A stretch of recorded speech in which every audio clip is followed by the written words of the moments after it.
할렐루야. 한번 우리 옆에 분하고 인사를 나누겠습니다. 믿음이 승리입니다. 믿음이 이깁니다. 믿음대로 됩니다. 할렐루야. 최근 한 엘리트 정치인이 극단적인 선택을 하므로 가족은 물론 정계나 또 우리나라의 많은 사람들에게 큰 충격을 주고 있습니다. 그렇게 엘리트 코스를 밟았고 또 정계에서나 모든 면에 참 남부럽지 않는 그런 사람이 왜 그런 극단적인 선택을 했을까? 극단적인 선택을 하지 않으면 안 되는 그 무엇이 무엇일까? 여러분, 그분의 환경을 보면은 부족한 것이 하나도 없습니다. 그러나 그분이 그런 극단적인 선택을 할 수밖에 없었던 것은 그 마음에 찾아오는 절망, 그 마음에 찾아오는 좌절, 그 마음에 찾아오는 그 두려움을 이길 수 없어서 자기가 자기를 어떻게 할 수 없는 상황에서 그런 결과를 가져왔을 것이라고 저는 생각합니다. 지금 여러분에게도 혹시 그런 절망, 괴로움, 여러분을 두렵게 하고 무섭게 하는 그런 무언가가 있으신가요? 그것 때문에 잠 못 이루고, 그것 때문에 밥맛이 떨어지고, 그것 때문에 낙심이 되고 절망할 수밖에 없는 그 두려움, 그것이 무엇입니까? 제가 잘 아는 분이고 제가 이름을 대면 여러분도 알 수 있는 분입니다. 그분은 이제 하늘나라 가셨어요. 그런데 그분이 신앙생활 열심히 할 때에 자기가 전도했습니다. 전도한 분이 신앙생활 잘할 수 있도록 정성으로 섬겨줬고요. 그래서 한 교회에서 같이 집사 직분을 받고 같이 신앙생활 잘했는데 이분이 자기를 전도한 분에게 같이 사업을 했으면 좋겠다고 제안을 합니다. 당신은 돈을 대라. 나는 기술을 제공할게. 당신의 돈과 나의 기술이 합해지면은 좋은 결과를 가져올 것이다. 풍성한 결과를 가져올 것이다. 그 말을 듣고 이 집사님이 20억을 투자했습니다. 결과적으로 배신을 당하고 사기를 당하고 20억 돈을 다 날립니다.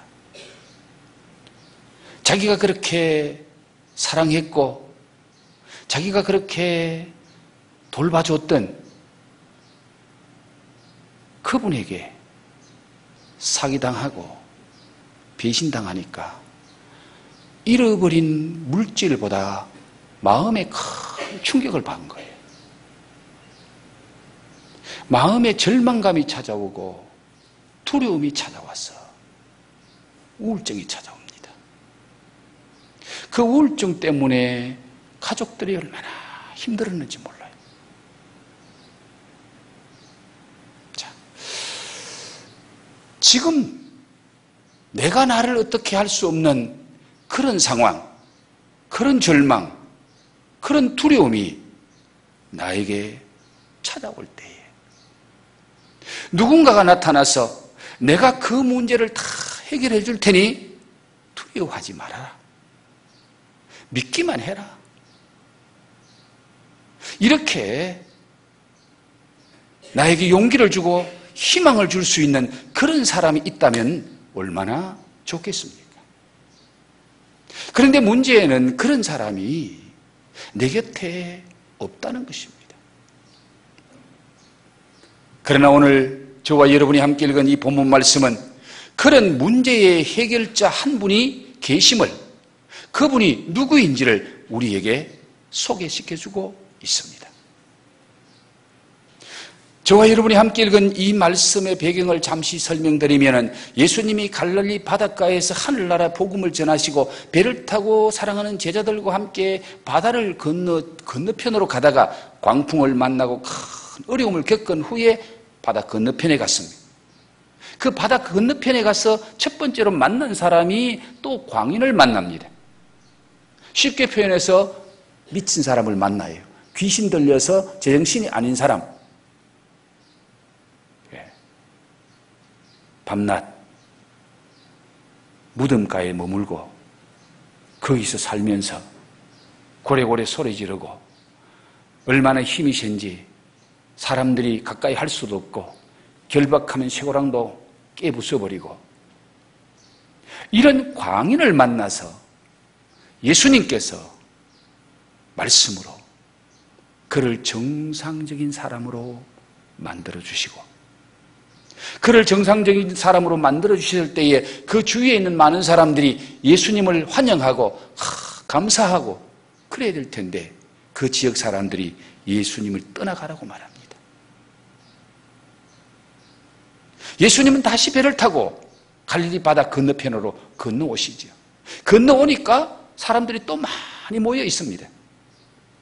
그 많이 모여 있는 사람 중에 한 사람이 예수님 앞에 나와 무릎을 꿇고 엎드려서 많이 간구하며, 예수님, 우리 딸을 좀 살려주세요. 우리 딸이 몹쓸병에 걸려서 지금 죽음의 문턱에 와 있습니다. 지금 죽음 직전에 와 있습니다. 이런 우리 딸을 좀 살려주세요. 그렇게 예수님 앞에 나와 무릎을 꿇고 부르짖는, 간곡히 예수님께 매어달리는 그 사람이 누구인지를 오늘 성경은 말씀하고 있습니다.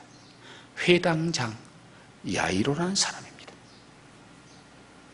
회당장 야이로라는 사람이 그렇게 사랑하는 딸, 무남 동녀 12살밖에 안 된 사랑하는 딸이 죽음 앞에 이르는 그 상황 속에서 예수님 앞에 나와 무릎을 꿇고, 적어도 회당장쯤 되면 연세가 있고 지위가 있고 그 지역에 많은 사람들로부터 인정받고 존경받는 사람이에요. 그런 분이 30대 초반의 젊은 청년 예수님 앞에 나와 무릎을 꿇고 간곡하게 부탁합니다. 그리고 그런 상황 속에 있었는데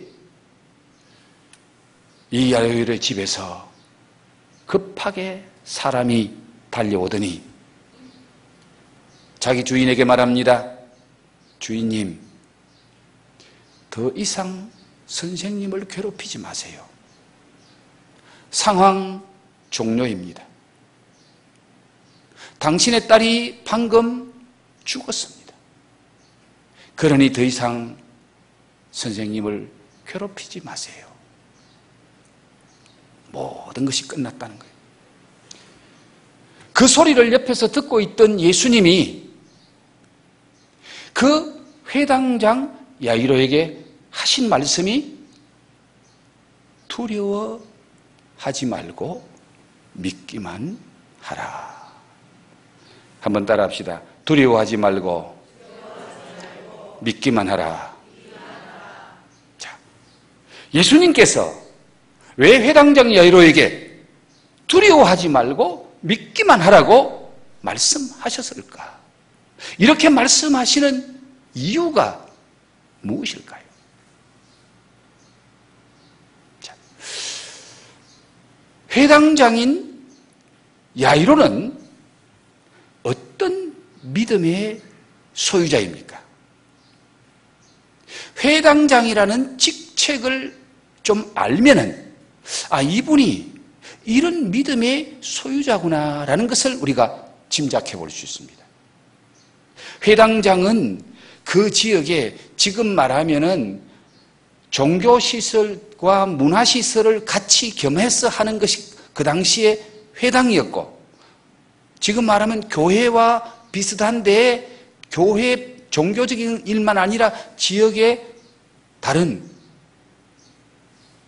일들도 그 회당에서 하게 되는데, 그 회당장은 그 회당의 총책임을 지고 관리하고 회당에서 일어나는 모든 일들을 계획하고, 회당에서 하나님 앞에 예배할 때의 예배를 계획하고, 그리고 그 예배의 설교자나 중요한 순서를 맡은 자를 관리하는 그런 분이 바로 회당장인데, 그 회당장은 종교적으로나 사회적으로나 인정받는 사람, 존경받는 사람.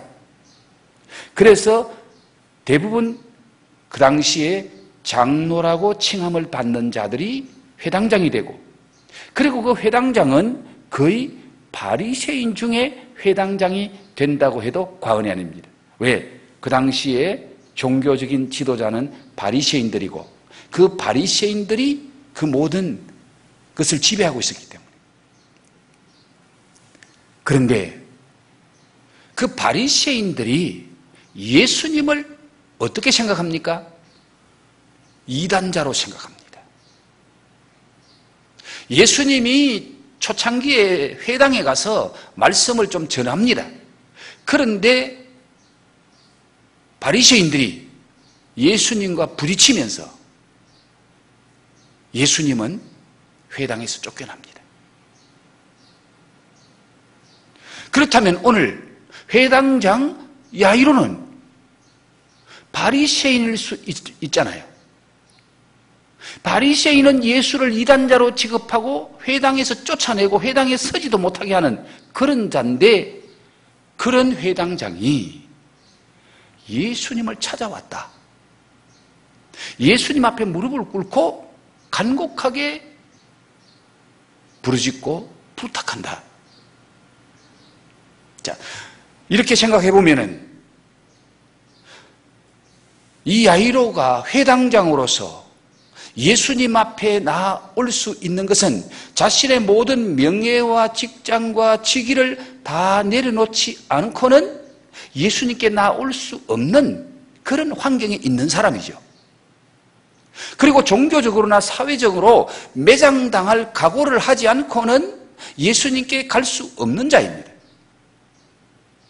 그리고 예수님께서 내 문제를 해결해 줄 수 있고 딸을 살릴 수 있다는 그 확신, 그 믿음이 없이는 예수님을 찾아갈 수 없는 그런 상황에 처해 있는 사람이 바로 이 회당장 야이로입니다. 그러나 그는 이 모든 것을 내려놓고 포기하고 예수님을 찾아갑니다. 이것이 바로 회당장 야이로가 가진 믿음이었단 말이에요. 믿음이 없이는 절대로 할 수 없는 일, 믿음이 없이는 예수님을 찾아갈 수도 없고 예수님 앞에 무릎 꿇고 간곡하게 부탁할 수도 없는 그런 상황인데, 이 야이로는 그런 믿음을 가진 사람이었다. 그런데 그가 예수님 앞에 나와 간구하고 있을 때에 예수님이 그에게 하신 말씀이 두려워하지 말고 믿기만 하라.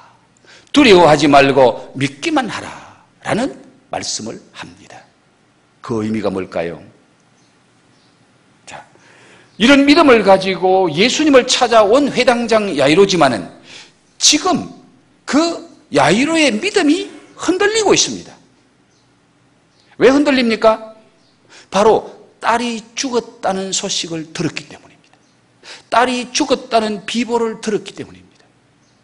그래도 일말의 소망을 가지고 예수님을 찾아오지 않았습니까? 딸이 지금 중환병에 걸려서 죽음의 문턱까지 와 있지만은, 죽어가고 있지만은, 예수님을 만나면은, 예수님을 찾아가면은 살 수 있는 가능성이 있어.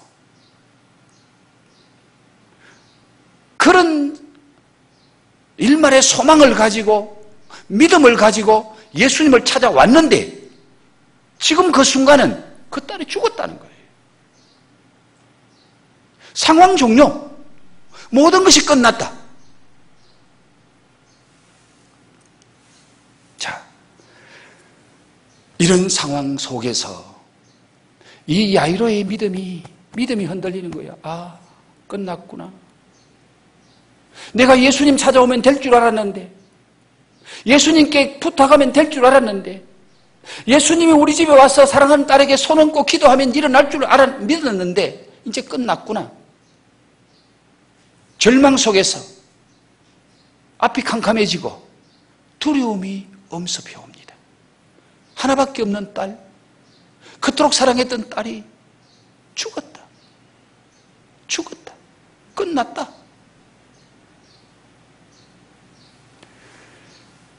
그때에 주님께서 하신 말씀이 두려워하지 말라. 믿기만 하라.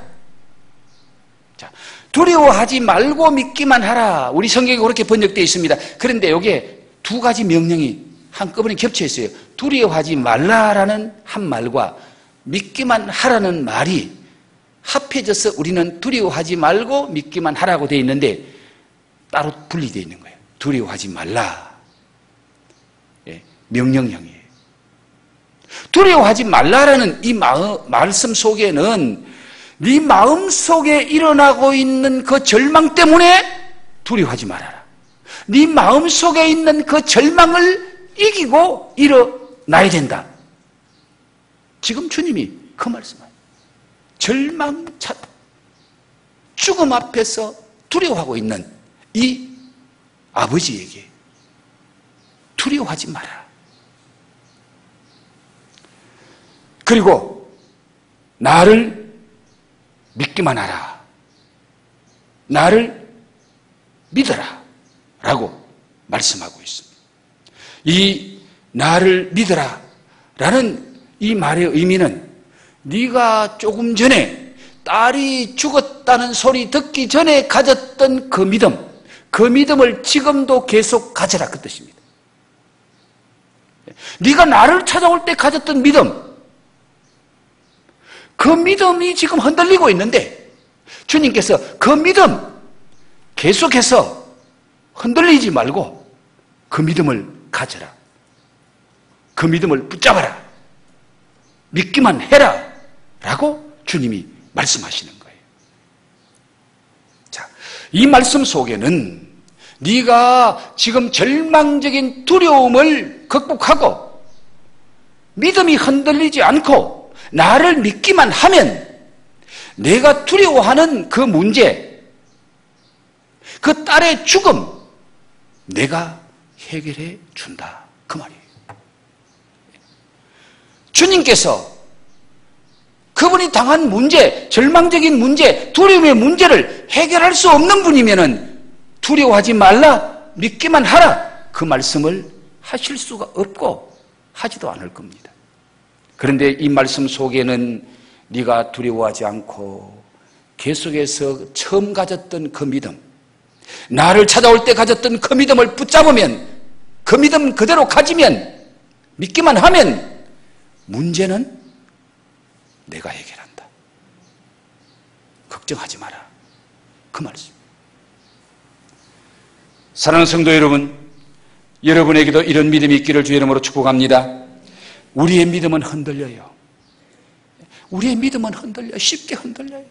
뭔가 믿음이 있는 것 같은데 조금 어려운 일 만나면은 그만 절망하고 좌절하고 흔들리고 앞이 캄캄하게 안 보이고.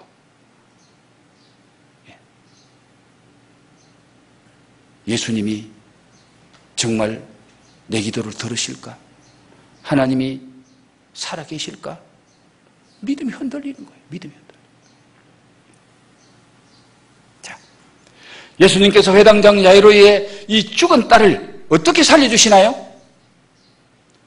두려워하지 말고 믿기만 하라는 이 예수님의 말씀에 힘을 얻어서 절망 가운데서, 그 두려움 가운데서 그 모든 것을 이기고 흔들림 없는 이 아버지 야이로의 믿음을 통해 그의 딸을 살려주십니다. 두려워하지 말고 믿기만 하라는 이 주님의 말씀을 붙잡고 힘을 얻은 이 야이로의 믿음이 흔들리지 않았다는 증거를 어디서 볼 수 있습니까? 어떻게 알 수 있나요? 두 가지만 생각해 볼게요. 예수님이 당신의 집에 오는 것을 막아서요, 끝까지 당신의 집으로 모셔드렸나요? 그렇죠. 믿음이 없었다면 35절에 그 집에서 온 자들이 뭐라고 말합니까? 아직 예수께서 말씀하실 때 회당장의 집에서 사람들이 와서 회당장에게 이르되 당신의 딸이 죽었나이다. 어찌하여 선생을 더 괴롭게 하나이까? 어찌하여 선생을 더 괴롭게 하나이까? 이 말이 무슨 말이죠? 당신의 딸 죽었는데 예수라는 선생을 모시고 와봐야 그 사람만 힘들게 하는 거야. 상황 종료인데 예수가 온다고 되나? 예수 할아버지가 와도 안 돼. 끝났어. 그러니까 더 이상 여기서 일 벌리지 마라. 단념하고 끝내고 돌아오세요. 그 말이 이 35절 가족들이 하는 말이에요. 그런데 야이로의 마음속에도 이 집에서 온 사람들과 똑같은 생각이면 그래, 끝났구나. 여기서 끝내자. 더 해봐야 헛수고야. 헛일이야. 번거롭게만 해. 아마 그런 상태였다면 예수님 더 이상 저희들을 위해서 수고하실 필요가 없겠네요. 저는 그냥 돌아가겠습니다. 우리 딸 장례 치르러 가겠습니다. 그렇게 예수님이 자기 집에 오시는 것을 막았을 겁니다. 그런데 이 야이로는 그런 상황 속에서 주님의 말씀을 듣고 그의 믿음이 흔들리지 않았기 때문에, 믿기만 하라는 주님의 말씀을 붙잡았기 때문에 그 예수님을 믿고 자기 집으로 함께 오는 거예요. 또 하나는 믿음이 있는 자와 믿음이 없는 자를 예수님이 갈라놓습니다. 믿음의 기적의 현장에 믿음이 없는 자는 쫓아내고 믿음이 있는 자는 데리고 갔어요. 여러분, 오늘 상황해 보십시오. 예수님이 그 집에 갔을 때에 벌써 집에는 난리가 났습니다. 사람들이 모여서 막 떠들고 울고 난리가 났잖아요. 39절 보세요. 들어가서 그들에게 이르시되 너희가 어찌하여 떠들며 우느냐? 아이가 죽은 것이 아니라 잔다 하니 그들이 비웃더라. 그들이 비웃더라. 예수님이 하시는 말씀을 그 사람들이 비웃는 거예요. 왜? 그들이 너무 잘 알기 때문에. 아니 뭐 아이가 잔다고 보지도 않고 벌써 죽었는데, 죽은 지 한참 됐는데, 우리는 현장에 있었는데, 우리는 다 봤는데, 예수님 당신 봤어? 이제 왔잖아. 상황도 안 보고 아이 상태도 안 보고 뭐 죽은 것이 아니라 잔다고 비웃습니다. 그리고 그들이 떠들고 운다는 것은 본래 초상이 나면은 그 당시에는 우는 사람을 데리고 와요. 대신 곡해줄 사람을 데리고 와요. 그래서 그 집에서 계속 곡만 해주고 울어주는 사람이 있어. 그런 사람들이 벌써 왔다는 거예요. 떠들며 우느냐? 장례 치를 준비를 한창 하고 있는데 예수님이 가서 어떻게 해요? 그들을 다 내보냅니다.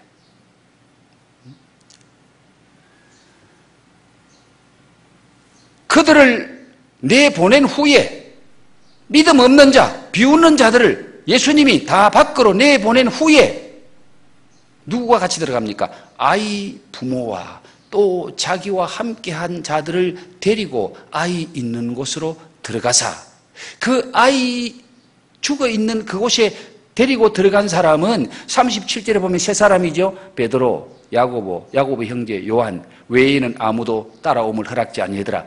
이 세 제자, 그리고 또 누구를 데려가요? 아이의 부모, 바로 야이로. 아이의 부모였으니까 아내가 있었으면 아내 같이 들어가게. 예수님이 믿음의 기적을 일으키는 현장에 믿음 없는 사람은 다 쫓아내고, 그 예수님의 기적 현장을 믿음으로 받아들이고 정인될 만한 사람만 데리고 들어갔는데, 제자 중에 12제자 중에 3제자만 데려가고 바로 야이로 아이 부모만 데리고 들어갔다는 거예요. 이건 뭘 말합니까?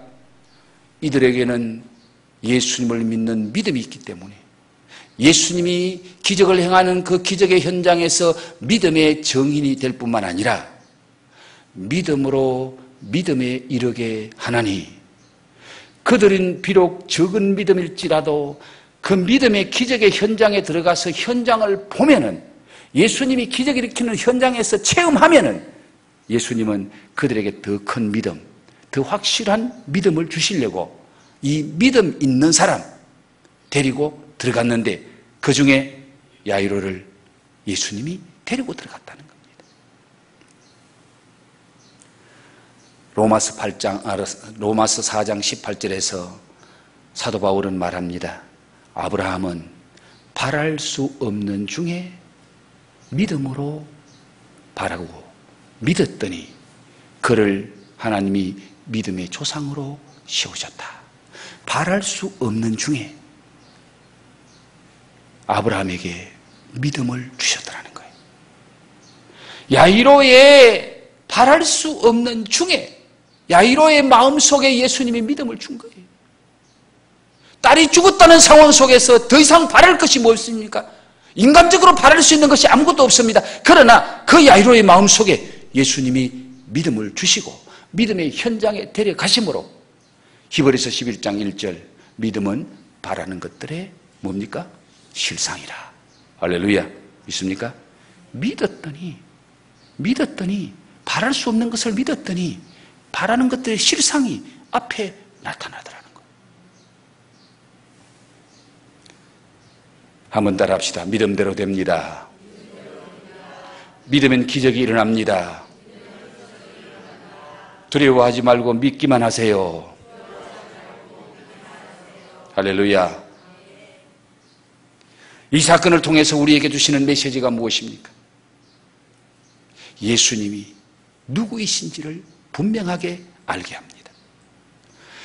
바다에서 광풍을 잔잔케 하시는 예수님, 광인 귀신 들려 미친 자를 고치시는 예수님, 오늘 야이로의 딸 죽은 자를 살리시는 예수님, 그 예수님은 바로 전능자 하나님이실 뿐만 아니라 생명의 주인이시요 생사화복의 주관자인 것을 오늘 이 사건을 통해서 분명하게 보여줍니다. 광풍을 통해서 자연을 다스리시는 하나님,